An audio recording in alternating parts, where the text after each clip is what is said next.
essa... Boa tarde. Você acha que não? Não, tá certo. Então, bom, vamos começar então nossa conversa sobre a descolonização do poder, né? A Érica Malunguinho, né, do Aparelho Luzia, deputada estadual do PSOL em São Paulo, ela não pôde vir, infelizmente, mas a gente tem então a presença da Araretê Guarani Yandewa, que é também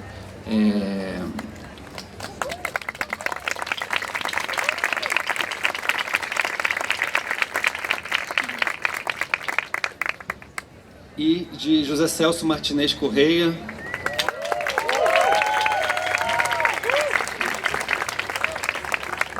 Bom, a Flipei, né, é o barco pirata, né, e às vezes a gente tem essa coisa, né, os piratas têm uma imagem forte, né, qualquer pessoa que a gente fala pirata tem todo o imaginário que aparece, né, mas vários historiadores recuperaram as histórias, né, dos piratas e é extremamente interessante, tem muito a ver com a conversa da agora. Por quê? Porque os piratas, eles eram meio contrapoder de um mundo extremamente autoritário, né? Os piratas, eles eram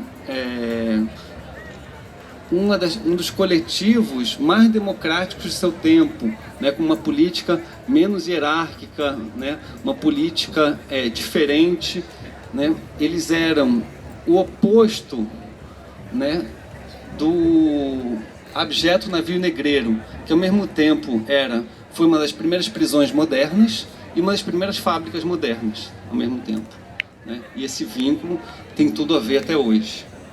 Então, e também eles eram grupos multirraciais, tinham escravos, tinham escapado, tinham outros contatos com as populações ameríndias, com as populações também do continente africano. Então, aqui chama o barco pirata, e essa mesa é uma mesa que trabalha isso, vamos dizer, porque se a gente fala de descolonização do poder, talvez seja também almejar e criar o fim do poder, né? Então, como é de tradição, vamos dizer, a gente também aqui é um barco pirata que está numa terra guarani, né? Então, por esse motivo, acho que faz todo sentido a gente começar com a Sandra Benites, também Arara.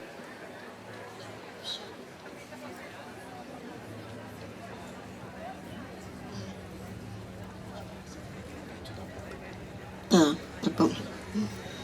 Bem, primeiramente eu quero agradecer o convite, eu estou honrada também de falar na beira da praia, então, em Paraty. Bem, como foi falado, eu sou Guarani Yandewa, sou de origem Mato Grosso do Sul. E Paraty, na verdade, é Paratã. O que é Pará? Pará, na língua tupi e também na língua guarani, é mar. Tã quer dizer onde tem vários mar, quer dizer ilha, seria isso, né? Pará. Então, como a língua portuguesa, ele tem muita dificuldade de falar né? Para a gente é água. Então, por isso que talvez usa i para mas é diferente. I para a gente já é outro significado, né? Então, só para esclarecer um pouco. Paratã.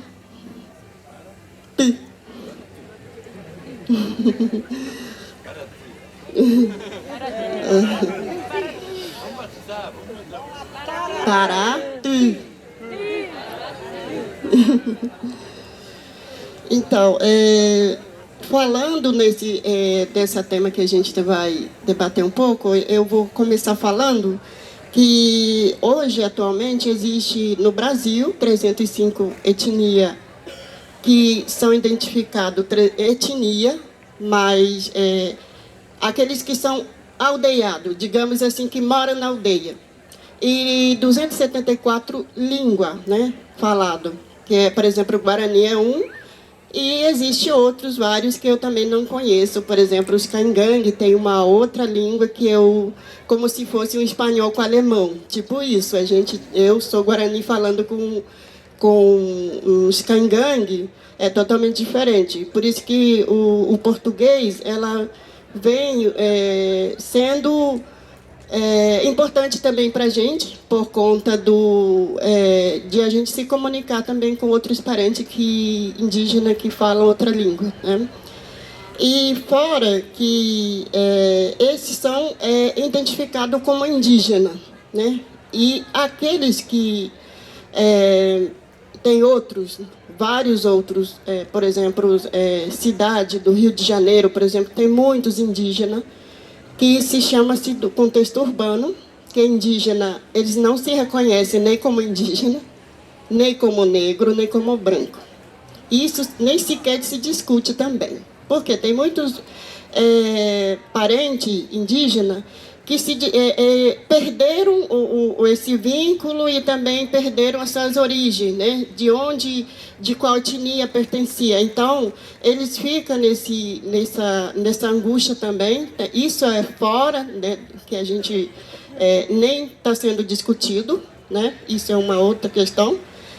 E aí, começando a falar sobre essa questão, né, que eu queria assim, dizer que, na verdade, o Brasil, a cidade, na verdade, aqueles que foram a cidade que invadiu a aldeia. Muitas aldeias, por exemplo, aqui é aldeia, Paraty.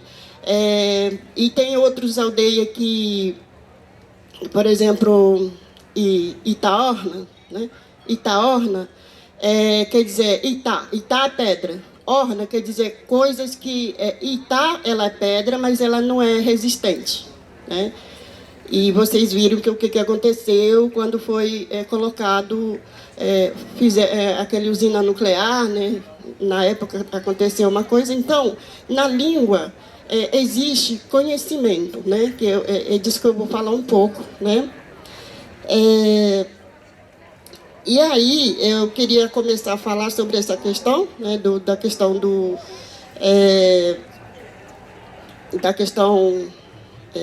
o que é descolonizar, pelo menos eu não entendo muito bem o que é isso, mas na língua portuguesa, porque não é a minha língua.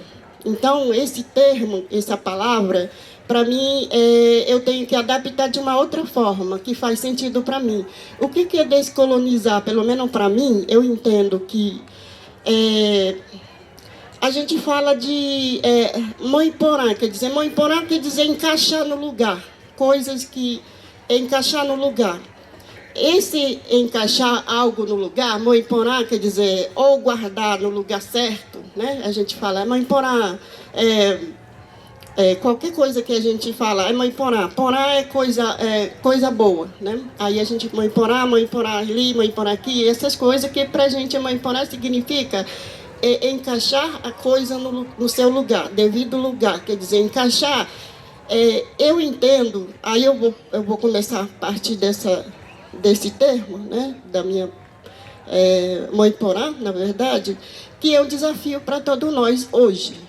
Por quê? Por que eu digo que isso é desafio para todos nós?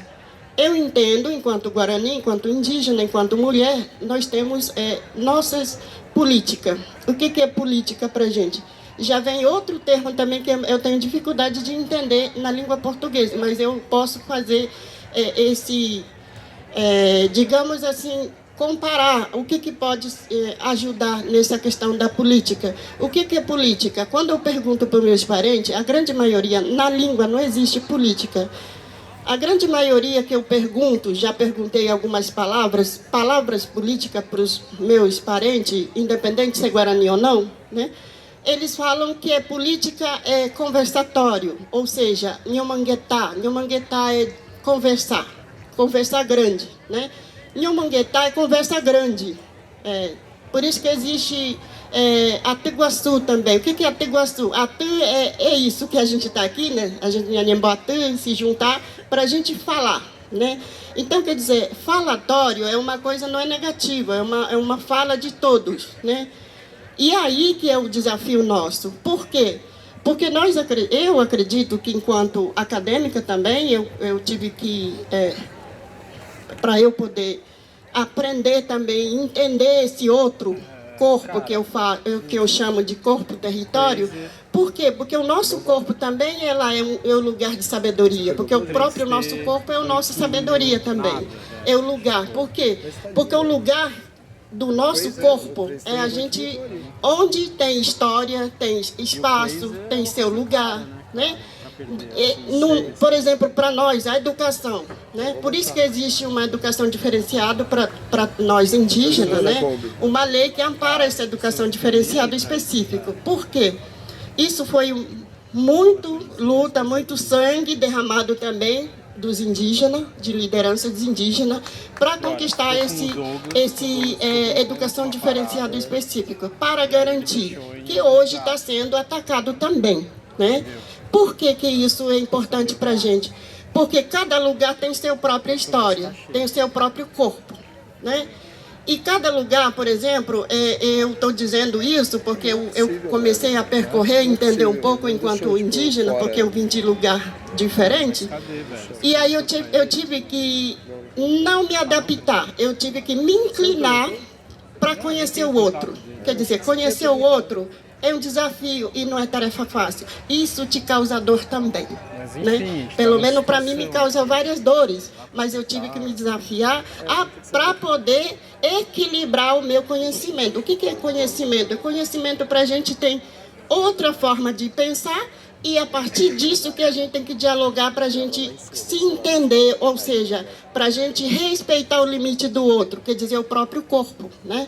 Então, por isso que o nosso corpo, ela tem trajetória, ela tem experiência, ela tem sua história, ela tem o seu próprio lugar também, né? Por exemplo, quem mora na cidade, ela vai achar que os indígenas que moram na casa de estuque é pobrezinho. Eu já ouvi uma criança uma vez falar isso. Eu já ouvi tanta coisa, mas assim, eu não culpo essas crianças porque eles não compreenderam o que é ser pobre.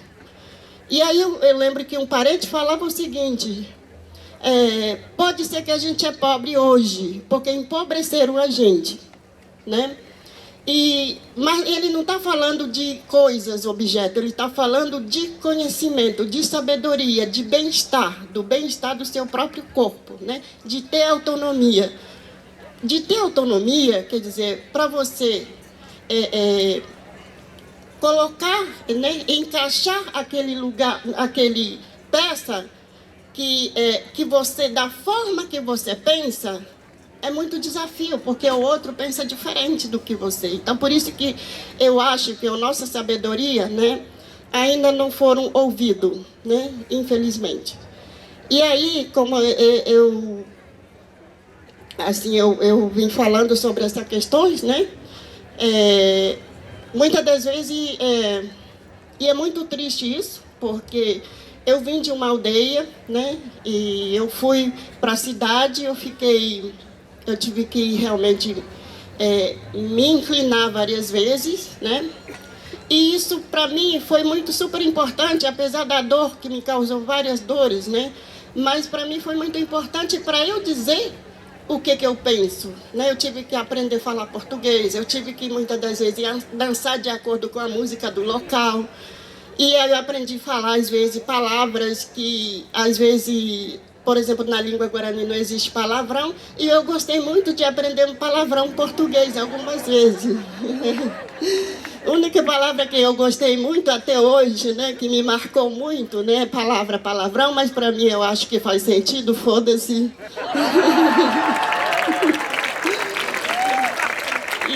E aí, eu acho que... então, eu acho que...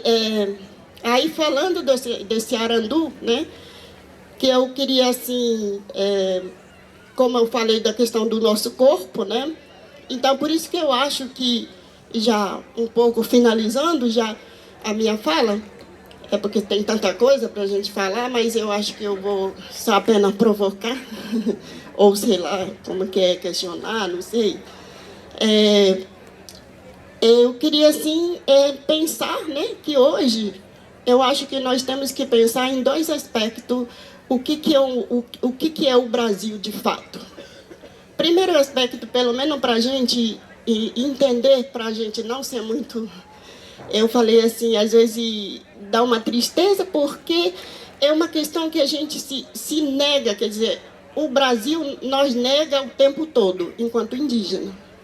Quando a gente aparece, né, em alguma mídia ou algum lugar para a gente falar, para a gente lutar pelos nossos direitos, a gente é mal visto, como se fosse assim, como se fosse um indígena, não tem nada o que fazer.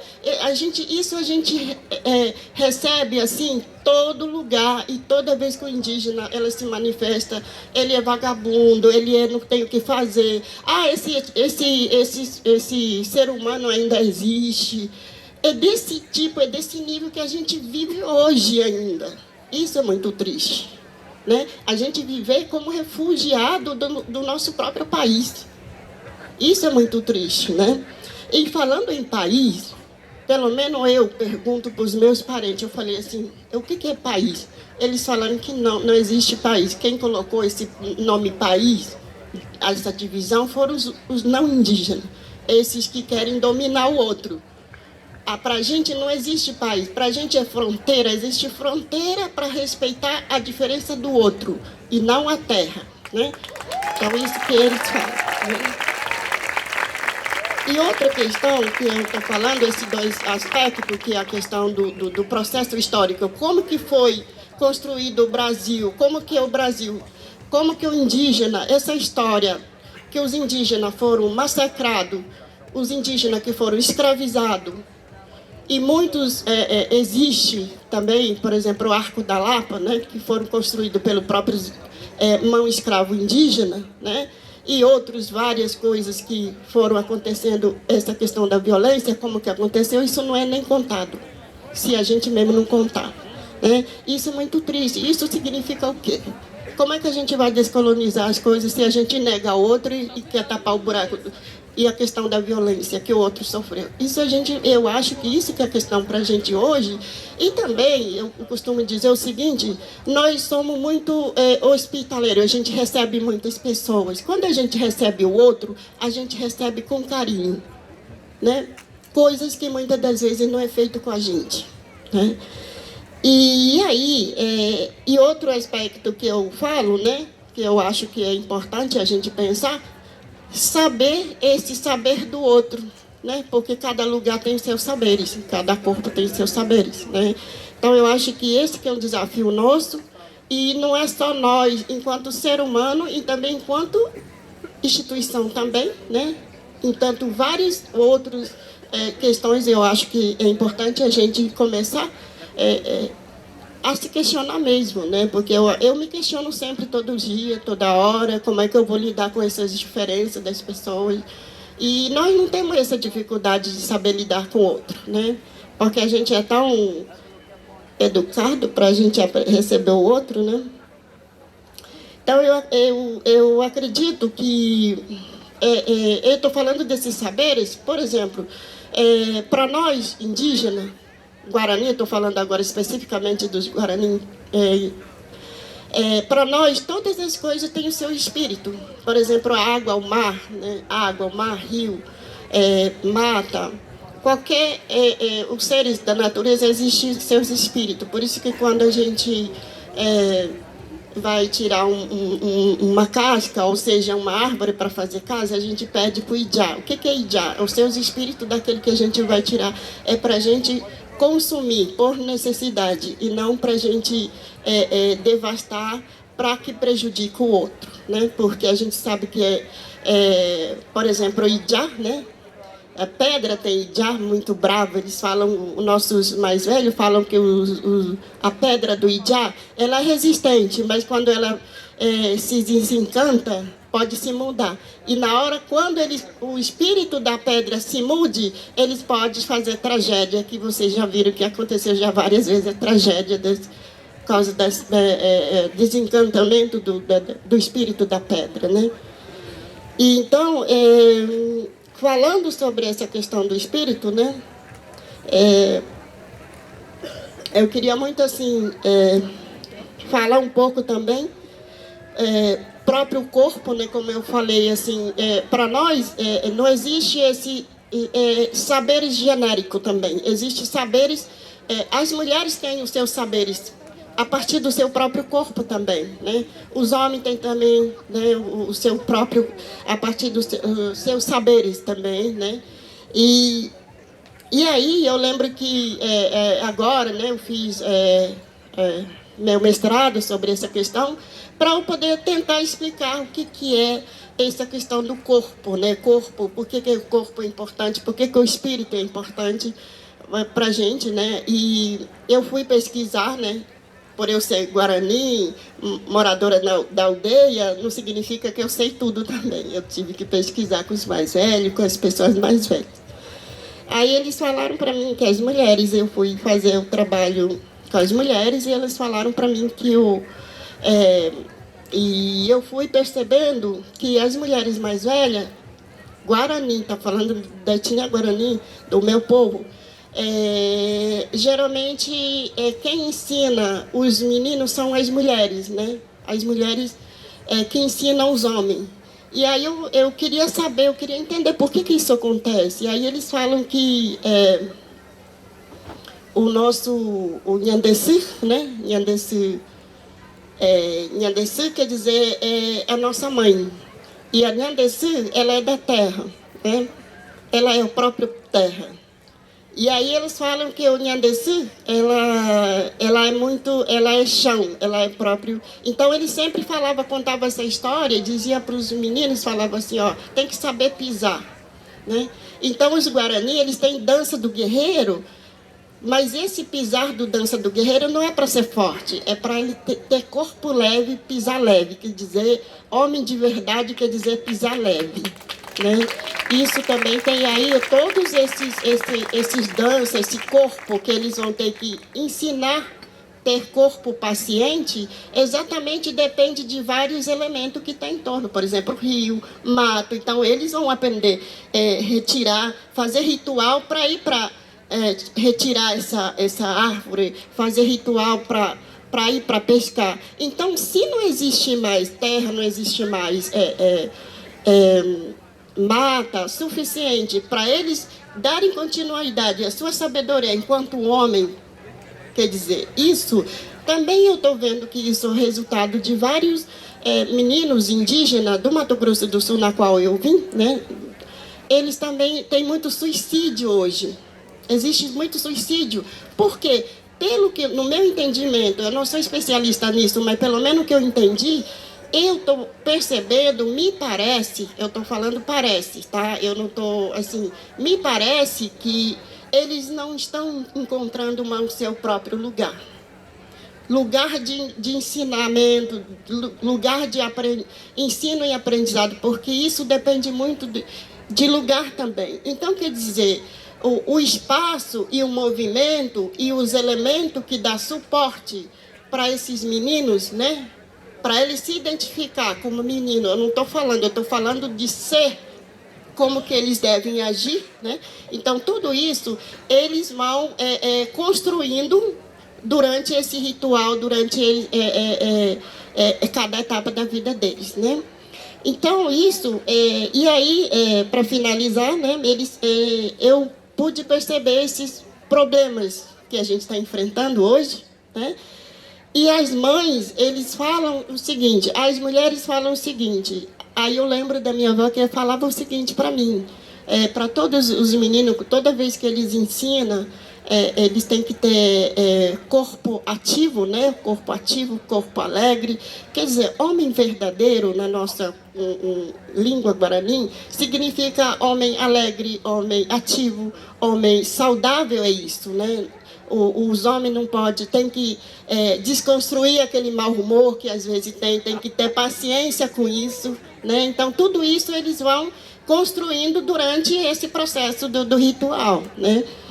E então tudo isso vem trazendo vários problemas hoje, né?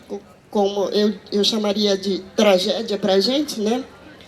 E, enfim, E aí eu queria, assim, falando do Danyandense, né, que é o corpo, é o chão que a gente pisa, é o corpo feminino, que fala que é o corpo Danyandense, e por isso que a gente tem que respeitar. E o dia que o corpo feminino não seja respeitado, aí eles falavam que o mundo pode se revoltar contra a gente mesmo.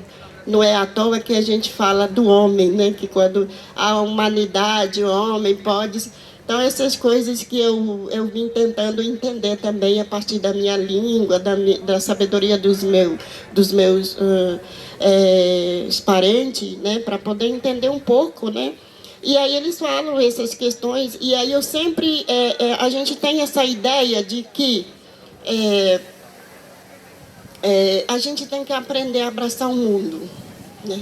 Porque o mundo não vai te abraçar, porque o mundo são vários. Então, quer dizer, o mundo somos nós mesmos. É o nosso corpo, é o nosso mundo. Então, por isso que é importante cada um pensar o que mundo que nós queremos para nós, enquanto humano, né?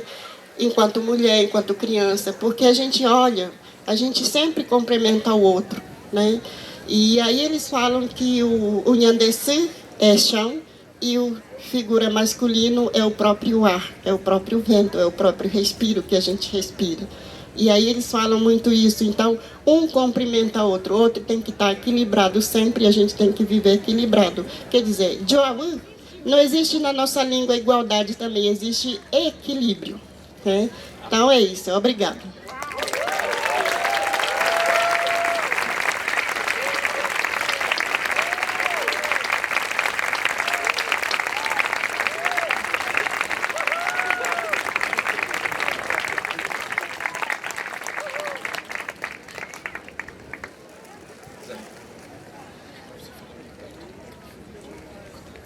A tua fala é a fala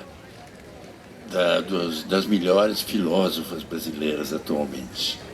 O pensamento indígena atualmente é o pensamento mais comunicativo que existe. Eu acho que nessa feira, talvez a sua fala tenha sido das mais tocantes, porque é muito concreto, muito concreta.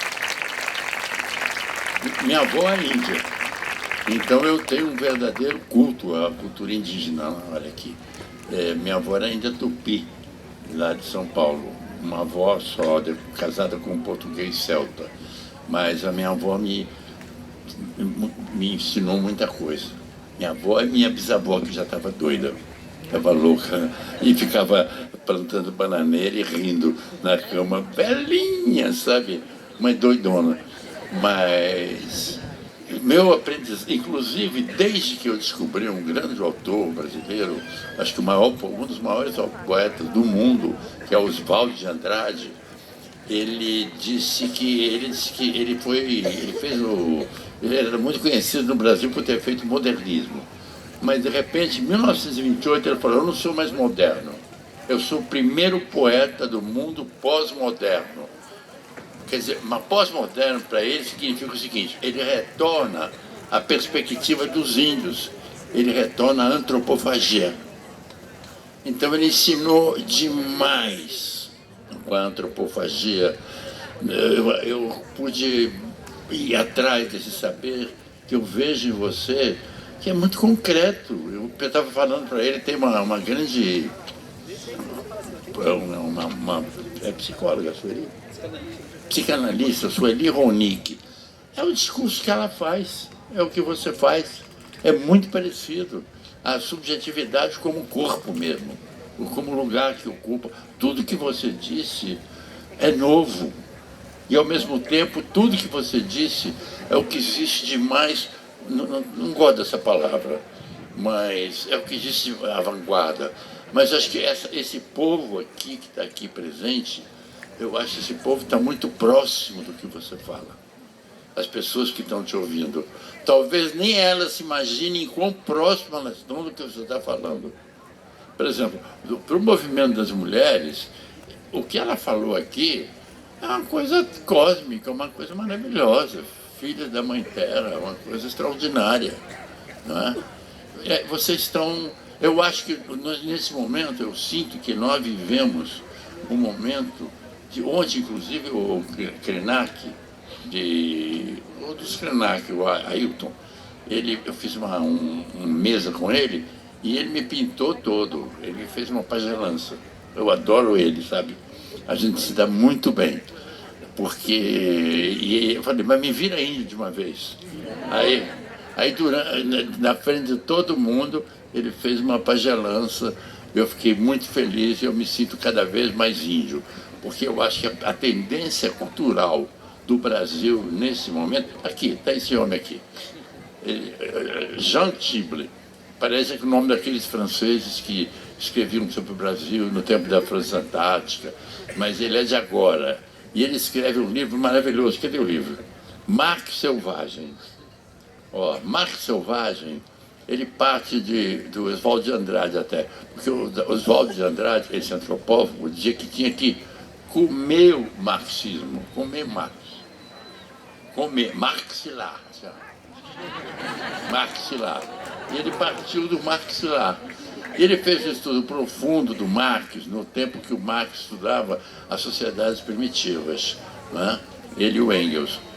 E aí ele chega aos Yanomamis e ele chega a uma equação contemporânea que é que a grande contradição hoje, o capitalismo especulativo, aquele de renda, aquele que vai até que o Tomás Piketty diz que é aquele que viaja até lá em cima, né? E fica para a mão de uma minoria, a contradição é o índio, é o pensamento índio, não é mais o operário. Nós temos que aprender com os índios. Eu acredito nisso como acredito em mim, como acredito na vida, como acredito em tudo. Eu não sei, eu acho que vocês não aplaudiram suficientemente o que ela falou. Ela está há séculos avançada, mas é no tempo de voltar no tempo. A grande coisa agora é voltar no tempo e você pegar, como diz o Oswald de Andrade, as qualidades bárbaras, mas tecnizado. E o índio sempre foi tecnizado.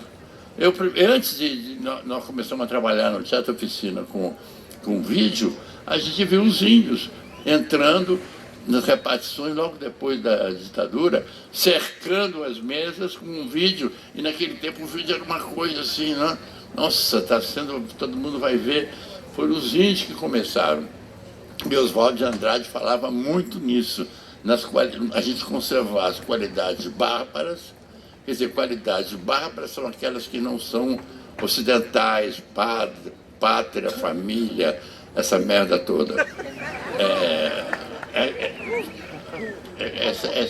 São essas qualidades... Que palavra que eu dizia mesmo? Agora. Não, mas o que está fora disso é o bárbaro. Não, porque bárbaro, o próprio Euclides diz, eu quero ser bárbaro, eu quero ser antigo como os antigos. Porque o chamado bárbaro é aquele que não está na civilização ocidental cristã, ou qualquer que seja ela, outra civilização. É quem está fora. Eles chamamos de bárbaros. E nós somos bárbaros, porque nós conservamos as qualidades mais primitivas do ser humano. A grande paixão pela terra, o amor pela terra, como Euclides da Cunha tinha uma paixão pela terra enorme, não é? Escreveu um livro porque ficou apaixonado pelo povo que ele conheceu. Ele foi para matar, foi junto com o exército para matar, mas de repente viu a natureza do lugar. Levou um susto com a natureza, com a seca, enfim, com aquelas árvores que dão na seca assim mesmo, que tem água dentro. E de repente, o povo. O que houve? Tá.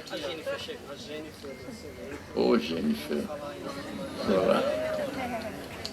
Tá. Eu vou então terminar, peraí.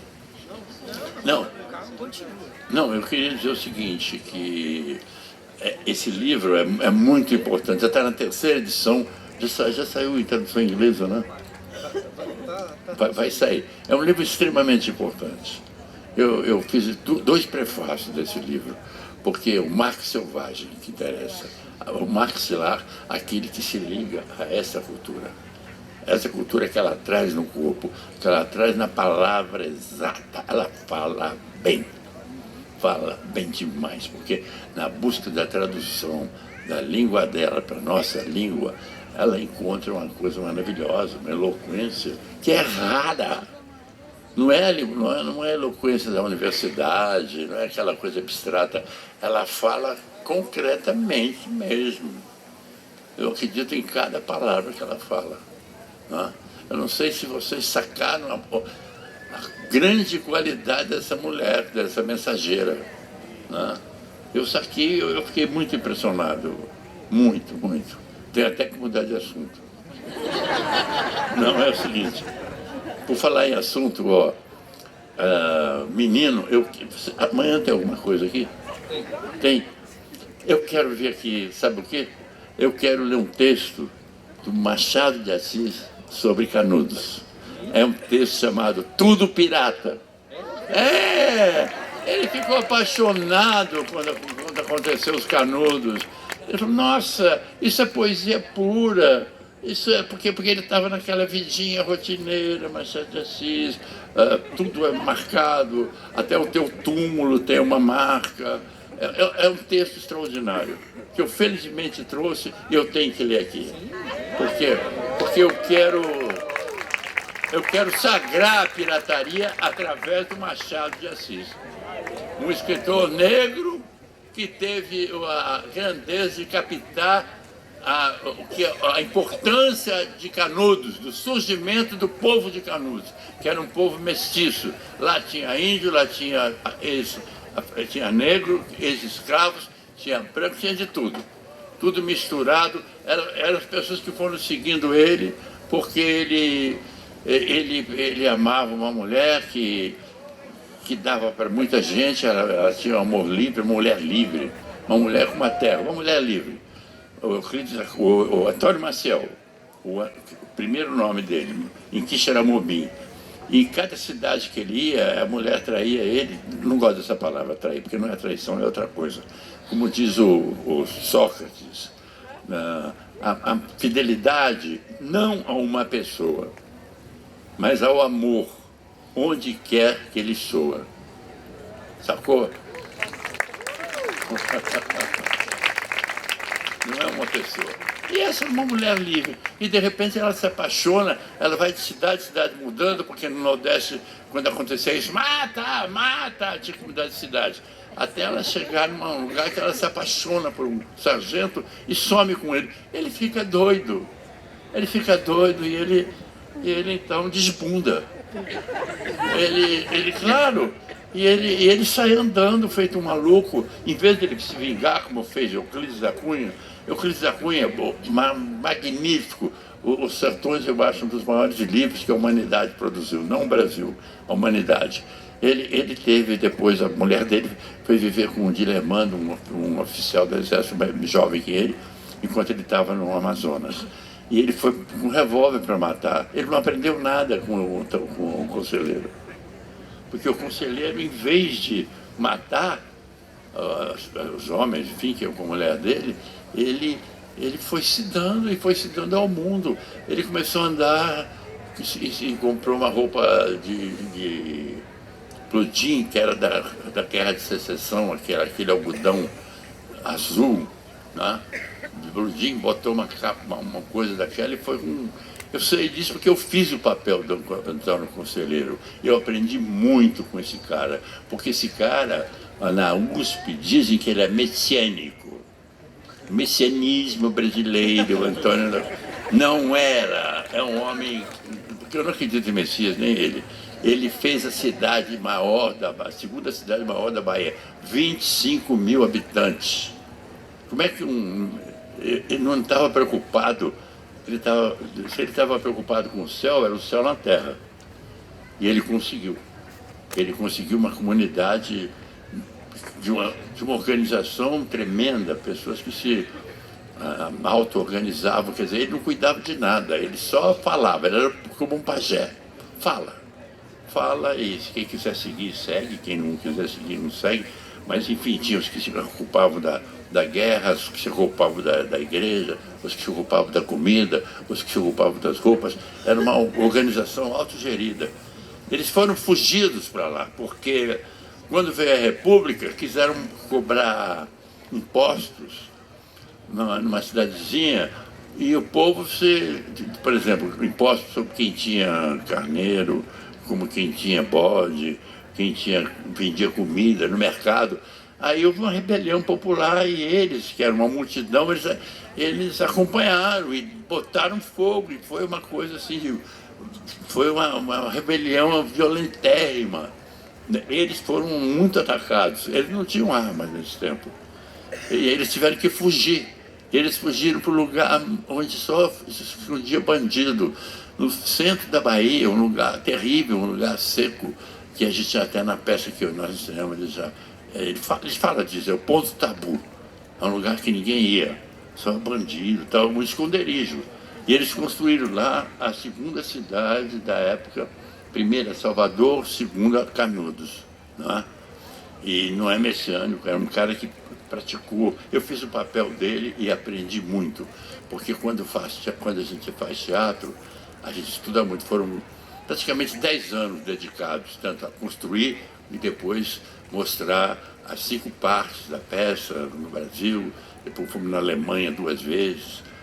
Na Alemanha, inclusive, nós fomos na Krupp, onde era a velha fábrica Krupp, onde eles se retrataram das armas que eles mandavam para matar o pessoal de Canudos, na Krupp, na fábrica de munição.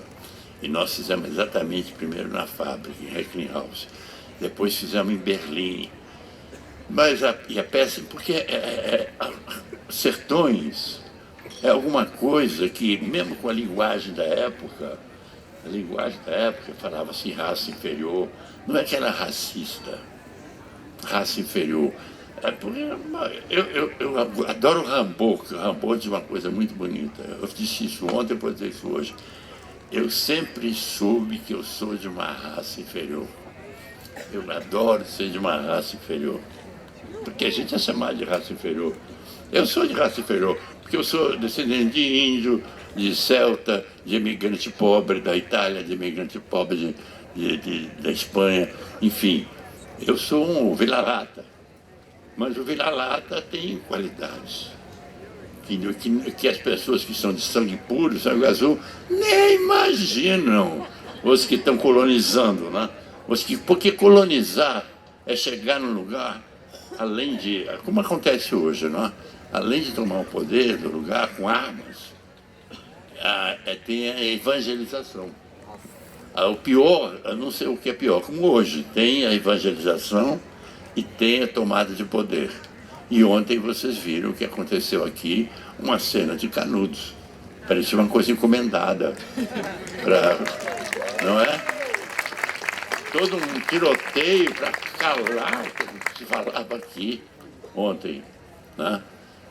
Eu estava fazendo aliás, eu estava sendo tornado índio pelo Krenak, numa mesa que eu fiz com ele, né? Virou uma pagelança. Foi muito boa a pagelança.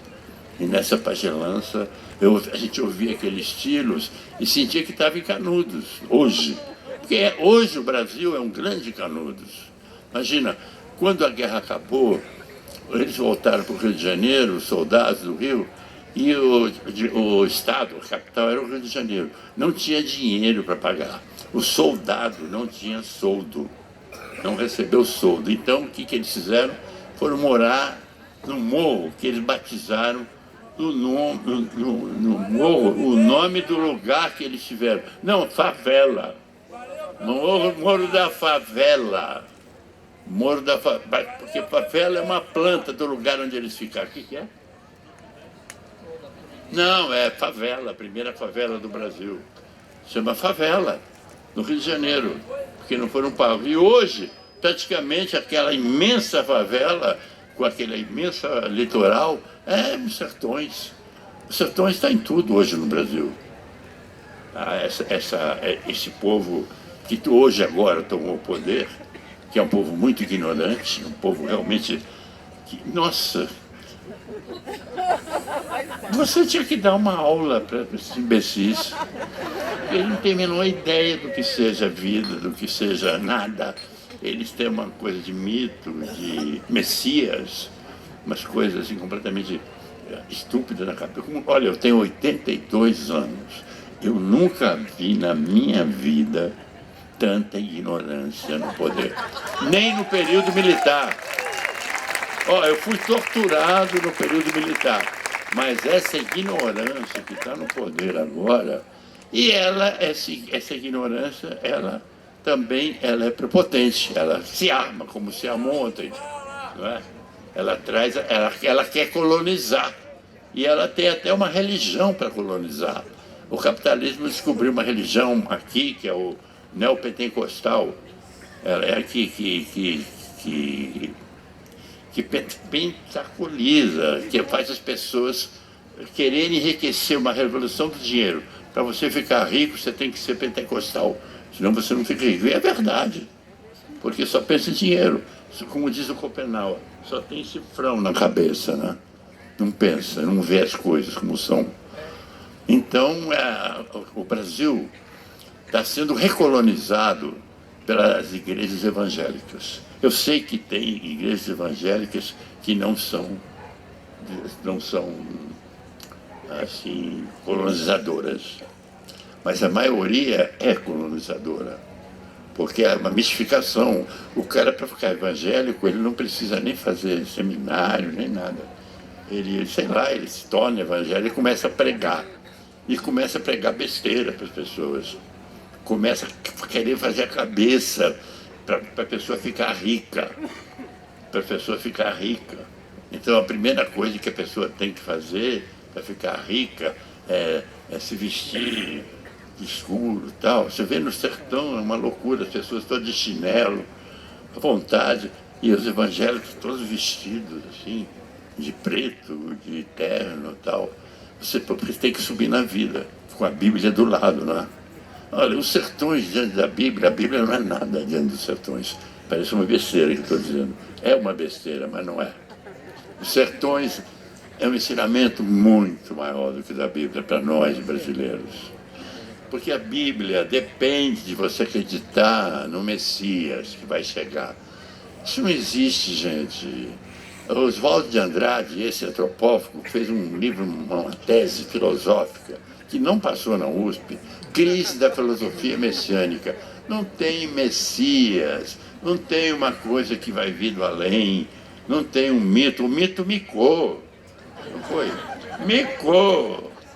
Então, não tem Messias, mas a colonização está sendo feita através dessa religião messiânica, que é a religião do dinheiro. Isso faz a cabeça e recoloniza a pessoa. Tanto que a pessoa não vira burra mesmo. A pessoa não conhece nada além da Bíblia só Messias, mais nada. E o pior que pode existir é uma sociedade. E o Messias é dinheiro, porque é ficar rico. Deus é um cifrão. Na cruz está enrolado um cifrão.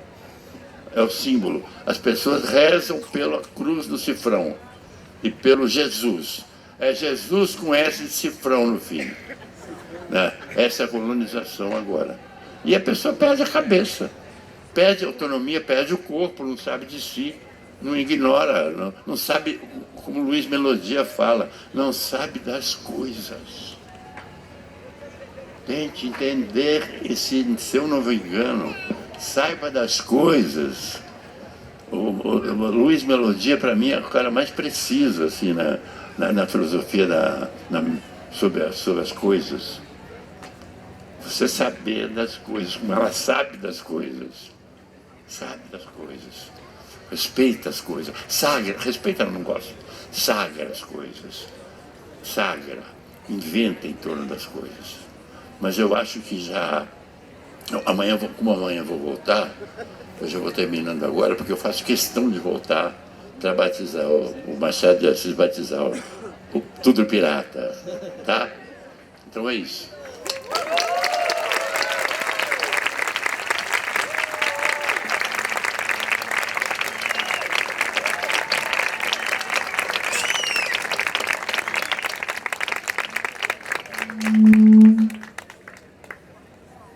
E agora vamos ouvir Jennifer Nascimento, da Mandata Quilombola.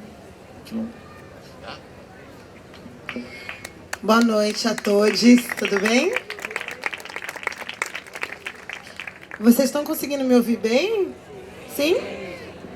Bom, gente, deixa eu me apresentar então, obrigada. Peço desculpas pelo atraso, gostaria de saudar a mesa, de saudar os presentes, a todos os presentes. Sou Jennifer Nascimento, venho de um lugar, tenho uma história e chego até aqui. Hoje eu sou assessora, uma das assessoras da Mandata Quilombo de Érica Malunguinho, primeira deputada trans eleita no Brasil em 2018.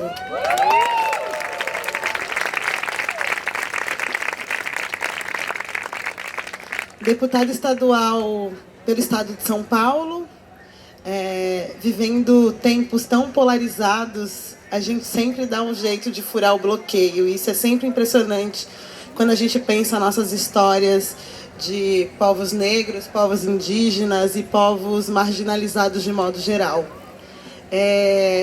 Venho publicamente, em nome da Mandata, pedir, não sei se é exatamente um pedido de desculpas, mas Érica Malunguinho gostaria muito de estar aqui. Eu não estou aqui para substituí-la, tampouco fazer uma fala como ela faria, enfim, né? Mas a Érica teve um problema de saúde, precisou fazer uma cirurgia, passa muito bem, está em repouso, e aí, a partir da semana que vem, quando acaba o recesso parlamentar, Érica já está de volta, enfim. Mas eu achava importante vocês saberem disso, saber que nós nos preocupamos em estar aqui, porque se a gente foi eleito, né, se a Érica foi eleita e acho que a Mandata se elege junto, com 55 mil votos em São Paulo, é porque tem muita gente querendo ouvir outras coisas, né, e seguir outras trilhas que não essas que estão postas nesse momento, né, nesse momento de polarização, de violência gratuita, de muita ignorância, sobretudo. E aí eu vim mesmo dar esse recado, fazer essa fala. Gostaria de ter chegado no começo, mas também tinha um compromisso da Érica no Quilombo do Campinho, na Filipe Preta, a gente também passou por lá. E eu gostaria só de falar um pouco da Mandata Quilombo, por que tem esse nome. Eu acho que tem a ver com essa discussão da descolonização do poder, enfim. Quando eu fiquei pensando em descolonização, eu fico pensando, né, como a hora que eu cheguei aqui, é só a gente olhar para a nossa história, para o nosso passado, para as nossas bases e para nossas origens que a gente encontra muitas respostas, né? Sobretudo pensando nessas tecnologias que a gente trouxe de um outro continente e que a gente reelabora e reconstrói e constrói coisas novas, não só no Brasil, mas em toda a diáspora, pela América Latina, enfim, por todos os lugares por onde o povo preto passou. Nesse sentido, nós somos a Mandata Quilombo porque nós reconhecemos os quilombos como o nosso único e verdadeiro governo nesse Brasil até hoje. Os quilombos foram e são o nosso único e verdadeiro governo no Brasil até hoje. Essa é uma premissa da Mandata. Mandata Quilombo porque a gente acredita que, de fato, essa tecnologia quilombística, né, esse aquilombamento é que vai nos possibilitar permanecer dentro de um ambiente ultra conservador, duro, rígido, falocêntrico, como é o ambiente da Assembleia Legislativa. Né? Para que a gente consiga construir um mandato, para que a gente consiga, de fato, olhar para as demandas do nosso povo e atendê-las, a gente precisa estar muito junto. É uma mandata construída majoritariamente por mulheres negras, cis e trans, mulheres negras de todos os tons, mas também muito preocupadas com que tivessem mulheres pretas retintas, porque a gente sabe que isso também é muito importante, não dá para colocar as coisas todas no mesmo lugar. Nós temos mulheres com orientações afetivas diversas também. Acho que é muito importante falar disso nesse momento, que a gente de fato está preocupado com essas coisas. Já chegaram no nosso gabinete também perguntando: perguntando, nossa, mas vocês só contratam pessoas negras? Porque não ousaram nos chamar de racistas reversos, né? Mas nos perguntaram. E a gente falou, você foi nos outros 93 gabinetes perguntar por que só contrataram pessoas brancas? Eu acho que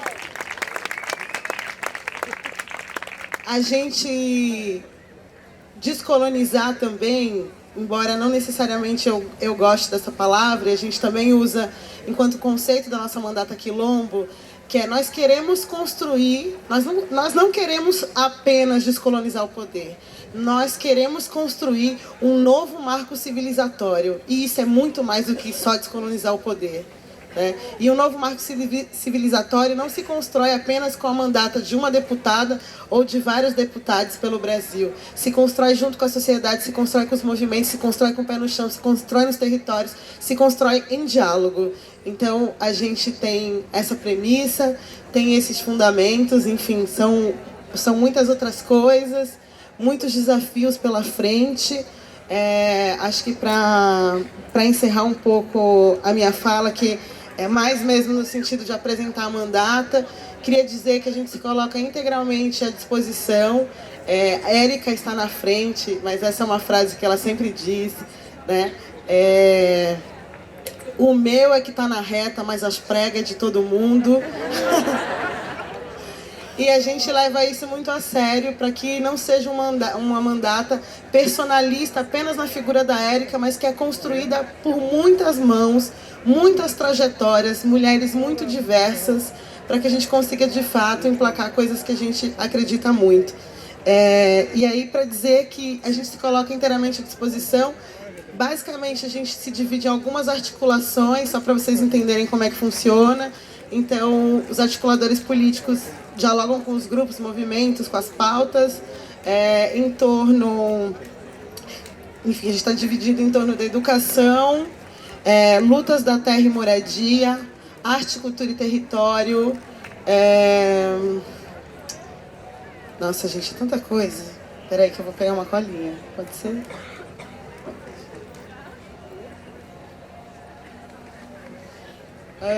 Movimentos negros, masculinidades, racismo institucional e...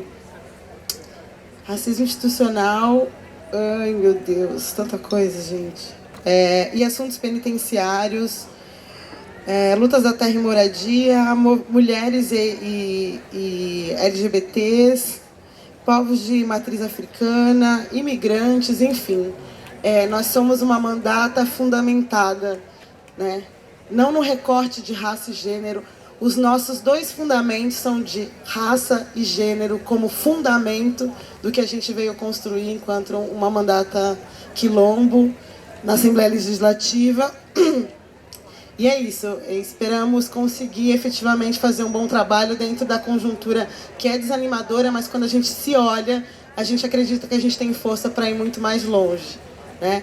E aí, esses mandatos, esses fundamentos de raça e gênero, ele, na verdade, está lastreado numa ideia de que se a gente consegue, né? Parece que a gente está falando só do nosso corpo, e na verdade não estamos. Estamos falando justamente de que, pautado nesse fundamento de raça e gênero, se a sociedade brasileira, se todo mundo se comprometer efetivamente com essa transformação, a gente está comprometido com a transformação da sociedade como um todo. Érica sempre diz, é sobre nós, mas é para a emancipação de todos, né? Então, quando a gente diz que a luta negra só pensa nos negros, enfim, é mentira. A luta negra está pensando num novo marco civilizatório, num lugar onde as pessoas possam viver de maneira digna e que a gente possa, de fato, existir e não só resistir. A gente não quer só resistir. Resistir também é violento, a gente quer existir. Essa é a mandata quilombo, espero ter conseguido apresentar de maneira sucinta. São muitas vozes, múltiplas vozes, mas é isso. Saudação e, como diria a Érica Malunguinho, Laroye Exu, que é para saudar nossos ancestrais.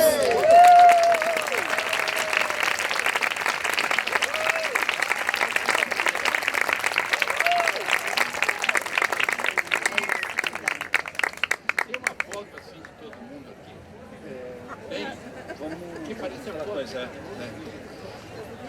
Bom, depois dessas 3 falas magníficas, né, a gente tem um tempinho para abrir para perguntas. Quem quiser colocar alguma questão, comentário, crítica que quiser, vem aqui, por favor, para todo mundo poder ouvir. Enquanto isso, também tem essa iniciativa aqui, né, que é puxada pela Autonomia Literária, com outras editoras, né, que é a Festa Pirata, né, e eles encontraram os textos do Euclides trabalhando uma perspectiva socialista sobre Proudhon, Marx e tudo mais, e a venda desse livrinho ajuda a financiar aqui a infra toda. Então pode interessar vocês. 25 cada um. Bom, não. Então venham, quem quiser colocar qualquer questão, tá aberto o microfone.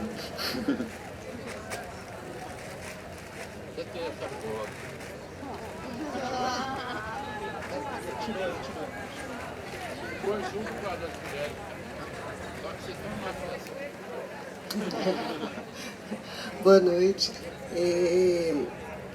A pergunta para a mesa inteira, mas especialmente para a nossa ancestral aí, indígena, com relação ao suicídio, né, dos adolescentes, em especial no Mato Grosso, que é um dos maiores índices de suicídio do Brasil atualmente.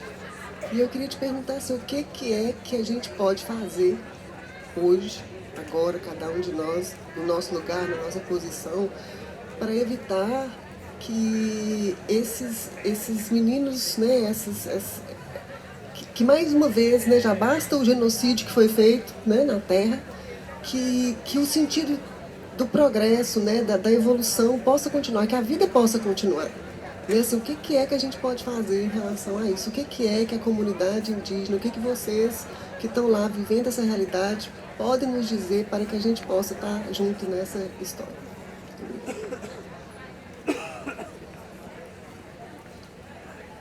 Mais alguém? Boa noite, meu nome é Hugo. Acho que o Zé levantou um ponto quando ele falou em Antônio Conselheiro, Antônio Maciel. Um paralelo, isso jogo para ti, mas para toda a mesa, entre Antônio Maciel e Lula.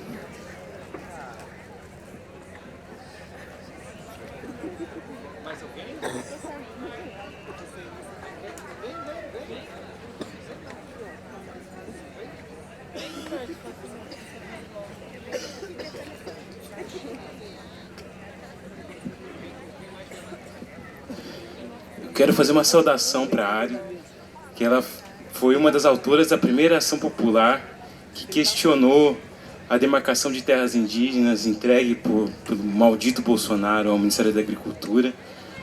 É um marco que vários argumentos dessa ação depois foram usados depois na anulação do ato no STF.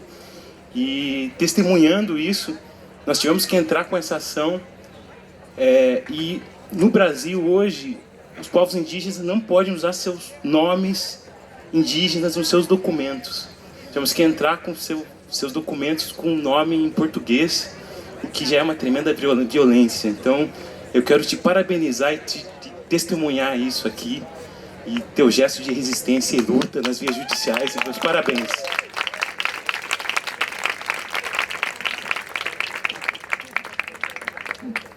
Mais alguém?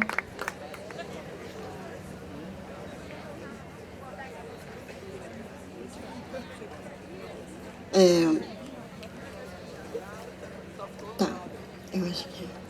Olha, a questão da segunda pergunta, eu não tenho muito assim, essa questão para falar, mas eu vou tentar te responder e também fazer alguns comentários sobre essa questão, porque quando eu falo sobre essa questão do nossos saberes, do nosso corpo, né? Usando essa tecnologia, é importante a nossa se reinventar, mas só que se reinventar dá uma ideia de civilização, quer dizer, civilizar, ainda bem que nós não somos civilizados totalmente no Brasil, porque senão a gente estaria perdido, como diz como diz palavrão em português, estaríamos mais fodidos ainda. Né? Porque...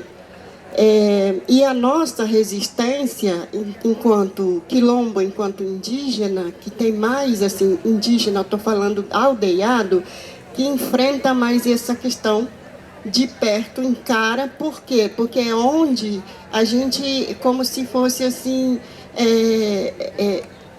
agredindo a gente de todas as formas, porque ali está a sua sabedoria, a sua resistência, né?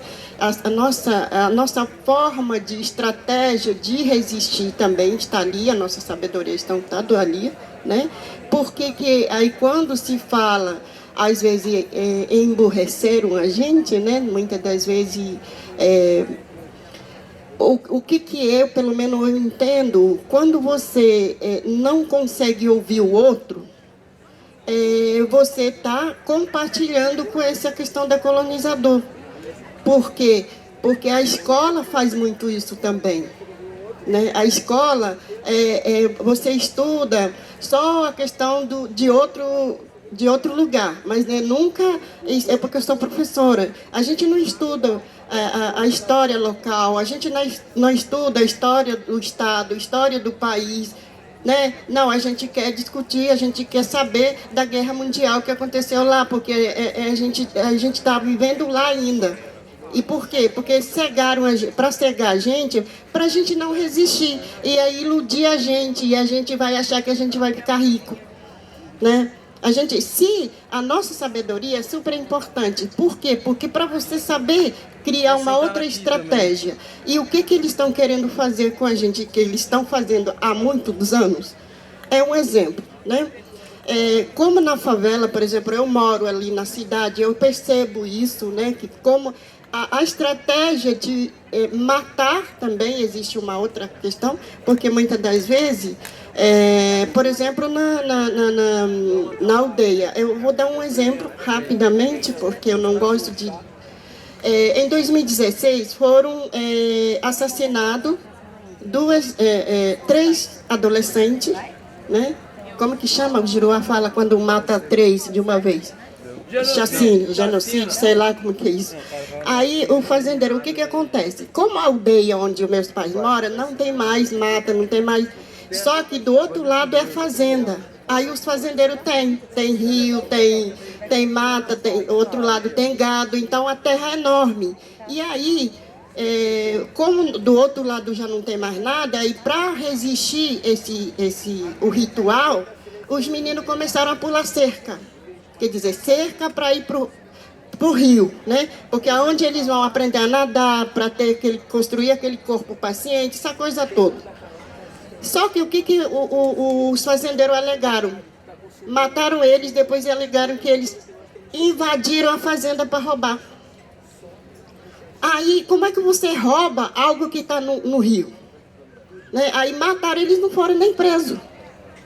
Então, a coisa já começou por aí, a questão. Aí, o que os meninos fazem muito, assim? Como eles não têm mais, se sente inútil, digamos assim, literalmente usando, se sente inútil porque não tem mais o que fazer ali dentro. Então, eles vão se matando. Eu não sei o que eu daria de sugestão. Eu acredito que quando a gente, anteriormente, ouvi dizer que não larga a mão de ninguém, essa coisa, como eu falar assim, esse é um desafio. Realmente temos que pegar a mão do outro, mas respeitando a diferença. Isso é difícil, é um desafio para todos nós, mas temos que pensar assim, dessa lógica de você pegar a mão, mas também respeitar o limite do outro. Mas aonde que a gente vai falar? Se o indígena não consegue chegar aqui, alguém tem que falar por mim também. Não é só eu que tenho que falar para lá e para cá. Eu estou correndo para lá e para cá. E falando sobre as mulheres indígenas, por exemplo, nós, mulheres indígenas do Brasil, nem sequer discutir o que é ser mulher indígena. Por quê? Porque a gente está discutindo ainda sobre o genocídio, sobre discriminação que a gente sofre. Por exemplo, quando eu vou isso é típico. Se tornou assim típico, né? E quando eu chego assim, arrumadinha, bonitinha, como eu estou agora, né? Eu entro em qualquer lugar, mas todo mundo fala comigo em espanhol. Ou sou peruana, ou colombiana, ou qualquer outra coisa, menos brasileira. Isso significa o quê? Como que é desconhecimento sobre próprio nós, apagamento de nós. Nós somos apagados, né? Discriminados, e também nem sequer lembrar ninguém sobre nós, né? Então é uma coisa muito terrível. Mas como eu falei assim, as mulheres têm uma questão que eles é o nosso corpo, que é o chão, né? A gente resiste, né? Aí eu lembrei quando você fala que na nossa língua as mulheres são loucas naturalmente, assim. A gente fala, nós somos loucas mesmo, então a gente arrasa quando quer arrasar. Por isso que a gente tem que arrasar mesmo. Porque somos malucas. Maluca é poderosa, não é só maluca. Maluca quer dizer maluquice, quer dizer o poder também.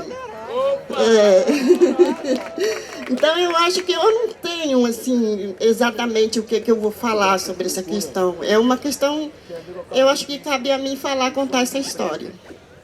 Né? Como é que a gente vai pensar a partir disso? E os meus parentes, né? E para piorar a questão, bem recentemente, 3 parentes indígenas foram presos. Por quem? Pelos polícias ambientais.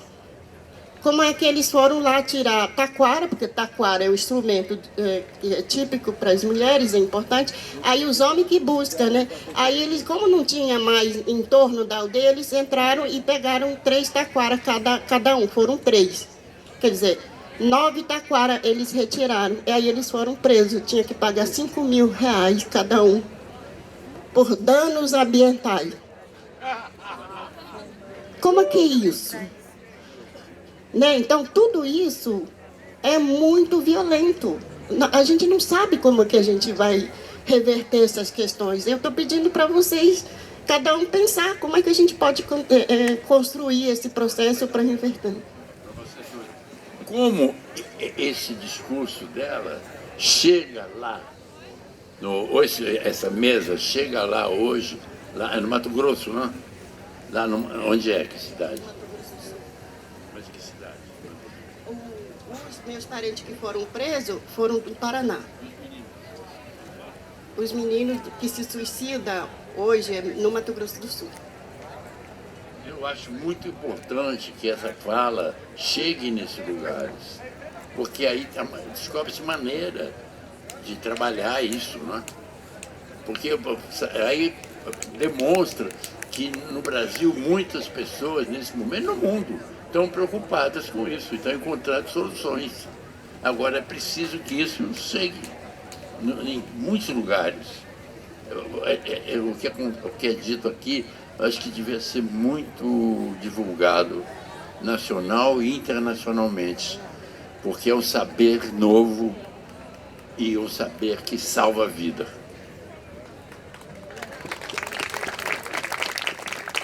E só para dizer que os fazendeiros não foram presos.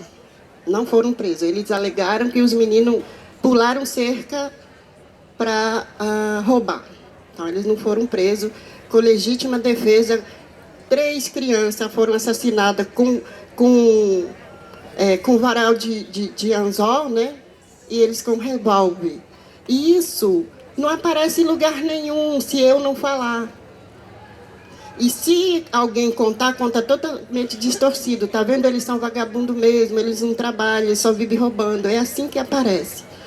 Eu acho que é isso que é a questão, né? Além de a gente sofrer violência de apagamento, a gente também aparece distorcidamente. Né? Então, quem interessa isso são próprios fazendeiros. Então, se isso também interessar ou não interessar cada um de nós aqui, é bom a gente falar sobre isso, como foi falado. Divulgar.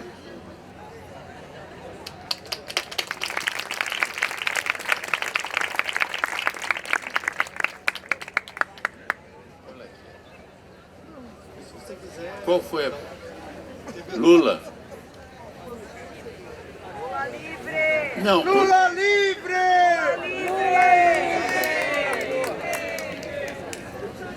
Bom, o Lula nasceu em Caetés.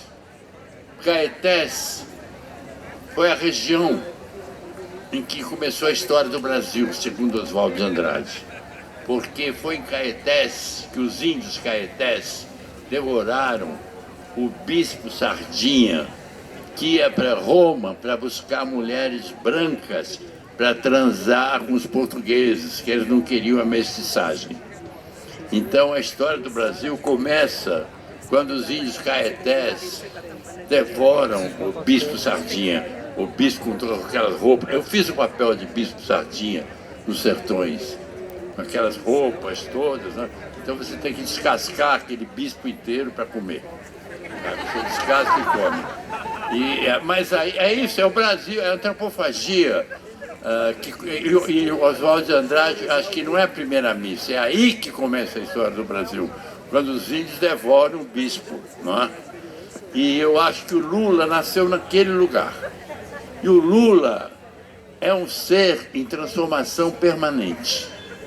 O Lula que veio de Pau de Arara aqui para São Paulo, o Lula que foi líder sindical, o Lula que de líder sindical passou a ser uma das figuras mais importantes do Brasil no fim da ditadura, né? Que os movimentos sindicais passaram a ter uma relevância política também muito grande.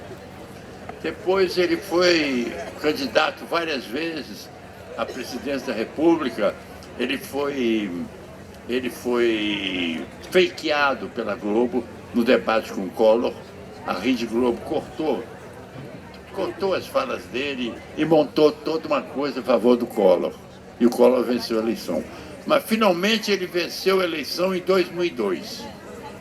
E 2002 foi o ano que abriu para o Brasil uma perspectiva que o Brasil não tinha antes dele.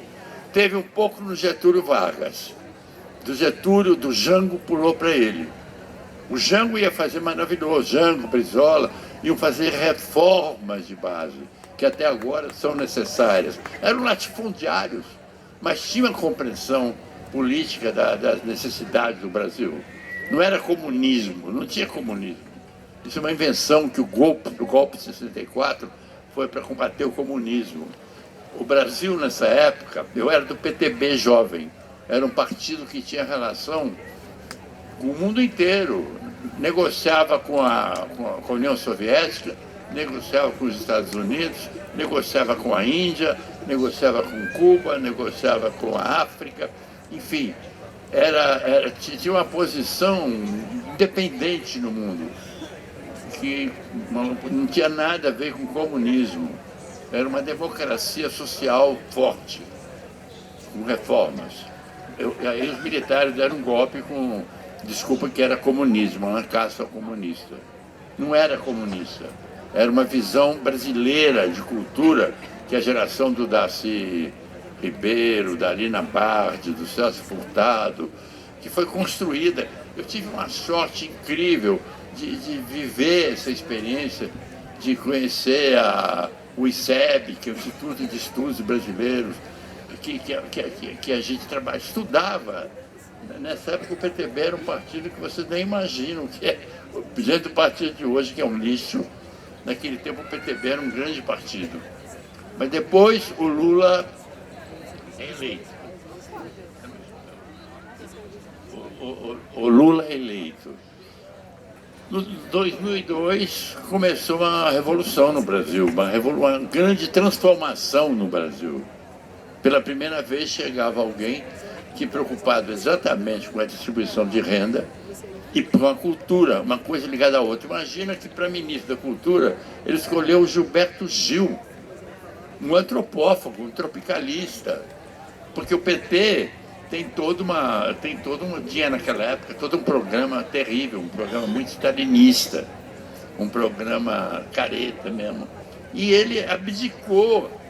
Engraçado, eu quando fui falar numa conferência que teve de apoio à candidatura dele lá no Pão de Açúcar, eu falei, Lula, a coisa mais importante é o ministro da Cultura, não é o ministro da... Qual é aquele ministro dos ministros? Não da Fazenda, mais que a Fazenda. Não, mais o do... Casa Civil. Não, economia.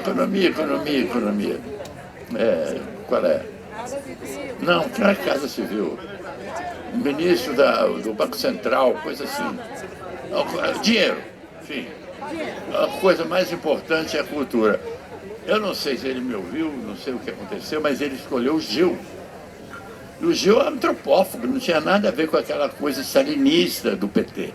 O PT tinha um programa social stalinista naquele tempo, totalmente stalinista. Ele deu um chute naquilo e botou o Juca, depois botou o ecologista, o Juca Ferreira, um homem que nós recebemos, aliás, na Mãe Stella. Eu recebi no Candomblé Internacional, eu recebi o título de Exu, Senhor das Artes Cênicas, que é o título que eu mais me orgulho. Laroie! E o Juca, recebeu o título de Senhor das Florestas, Oxóssi, porque ele é ecologista, não é? Então foi uma época cultural maravilhosa, que teve uma... Nós corremos o Brasil todo fazendo sertões com 5 peças, chegamos em Canudos, chegamos em Quixeramobim, na terra de Antônio Conselheiro, fomos para o Brasil todo, fomos para o exterior, e depois fizemos também outra excursão com Dionisíacas, com as peças bacantes, enfim, um momento assim que no Brasil foi extremamente para o cinema brasileiro, para o teatro brasileiro. Não foi tão... Nessa época, ele não tinha ainda um olhar tão grande, tão forte para os índios. Não tinha. Tanto que a própria Dilma depois foi construir Belo Monte, sob o protesto dos índios.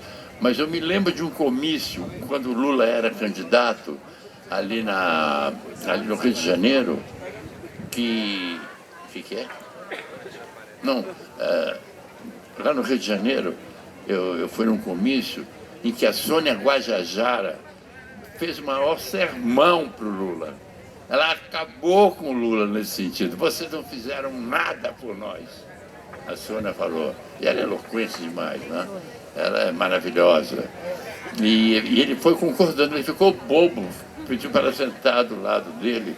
Quer dizer, eu acho que o Lula, inclusive depois que ele está acontecendo a tragédia com ele, dele ter sido tirado pelo Moro da eleição e ser preso, que ele podia ser nosso presidente. O Moro fez o maior roubo, o maior crime, o maior ladrão, é o maior corrupto, porque ele corrompeu a democracia. Totalmente. Ele seria eleito, Lula. Mas a própria prisão, o Lula está lendo muito. O Lula é um cara em movimento, o Lula está crescendo cada vez mais. E ele, com o sofrimento dele, que ele teve na prisão, que ele aceitou, ele assumiu para defender a inocência dele, e tudo que ele agora conhece sobre vocês, que ele não conhecia. E ele veio de lá, de Caetés, na terra dos índios. Mas atualmente ele está ligado em todos os movimentos. No movimento, porque isso cresceu no Brasil também. Eu acho que o movimento dos mais importantes são esses movimentos. O movimento, por exemplo, do movimento negro, o movimento indígena, o movimento da diversidade sexual, o movimento das mulheres. Aqui tem um bando de mulher. Mulher tem em todo lugar. É a maioria mulher. E a maioria da população, não é? E isso tudo influenciou ele, porque ele é um cara que é receptivo. Ele é receptivo, o Lula é um cara democrata, um cara que sabe negociar, que sabe dirigir um país. Tanto que, apesar de ser um governo em que ele tinha que ter um vice que era ligado ao sistema, à colônia, ele negociava e conseguiu fazer, inclusive o Brasil conseguiu se comunicar com a África. É considerado um crime o que ele fez de ter levado a Odebrecht para a África, para Cuba, para esses países, não é? Porque não admitem que haja isso, essa política maravilhosa do Celso Amorim, que hoje está na mão de uma besta. Né? Nem sei o nome do cara, nem quero saber. Só sei que olhar para a cara dele é ver, é um idiota. Terraplanista, ignorante. Não sabe das coisas, não sabe de nada, é um cabação. Mas enfim. Não, tem que sair de cena. Sai de cena, cara, você não serve, você não vê isso. Não é? Mas eu tenho a impressão que o Lula está pronto para reassumir uma democracia que contemple tudo isso agora. O movimento indígena, o movimento dos negros, das negras, dos travestis, tudo, dos operários, tudo. Não é mais só operário. Como diz o Marco Selvagem, é a luta dos indígenas. E na luta dos indígenas, eu ponho toda a luta dos indígenas, que são negros, são indígenas também. Mas é pior que foram escravos, né? Porque os índios ainda não se deixavam escravizar, isso era muito bom. Alguns eram, mas não se deixavam. Né? Os outros foram trazidos à força para cá, né? Então eram ex-escravos. O problema maior não é, para mim, não é nem tanto a cor, o fato da dívida que não foi pago pelo trabalho escravo que foi feito. Todo o Brasil colonial foi construído pelos negros, pelos escravos, e nunca ganharam um tostão. A abolição é uma merda, porque libera, mas deixa ao Deus dará. Não dá nada. Deixou na rua, deixou numa situação difícil. E a escravidão, que é uma coisa de colônia, né? Como dizia Moçambique, colônia, colonialismo, império, imperialismo, isso tudo no movimento que está havendo aqui hoje, que está havendo no Brasil todo, porque o maior movimento de massa que teve foi aquela maré dos estudantes das universidades, que o Brasil inteiro, os outros movimentos não se comparam com aquele numericamente. É a coisa mais forte. É preciso ter confiança nisso. É preciso acreditar nisso e lutar. Porque, nesse sentido, né? No sentido dessa multiplicidade e desse... Porque o que está acontecendo? Ao mesmo tempo que nós estamos batalhando contra isso, nós estamos aprendendo com os índios, nós estamos aprendendo com os negros, nós estamos aprendendo com os travestis, nós estamos aprendendo com todo mundo, com as mulheres. A gente é outro, porque a gente não resiste, a gente reexiste. Para enfrentar um poder forte, você não pode ficar, não, eu não digo, não disso, pode me prender, pode me bater. Não, você tem que reexistir. Você tem que se inventar de novo, cada vez. E sempre. A vida é uma eterna reinvenção. Tem que se reinventar a todo instante. E nós estamos nos reinventando aqui agora, nesse momento. E aqui em Paraty, nesse momento, aqui no Barco Pirata, vocês são a... Eu tenho que vir amanhã, porque eu tenho que ler esse texto do Machado de Assis aqui, sabe? Porque aqui é o mais avançado, não é?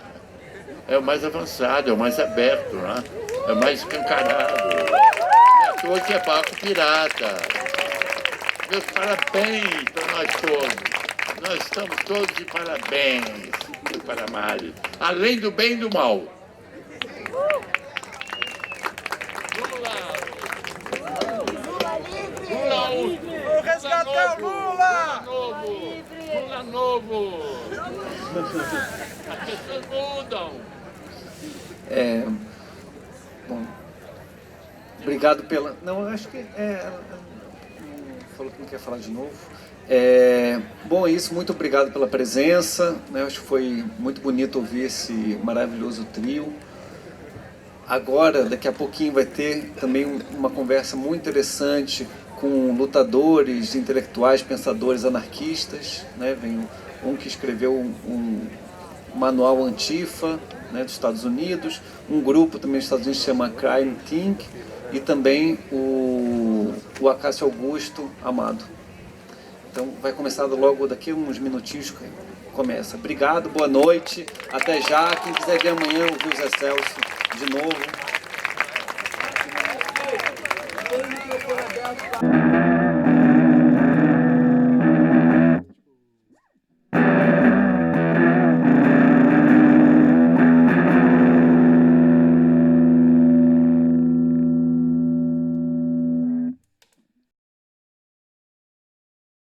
Essa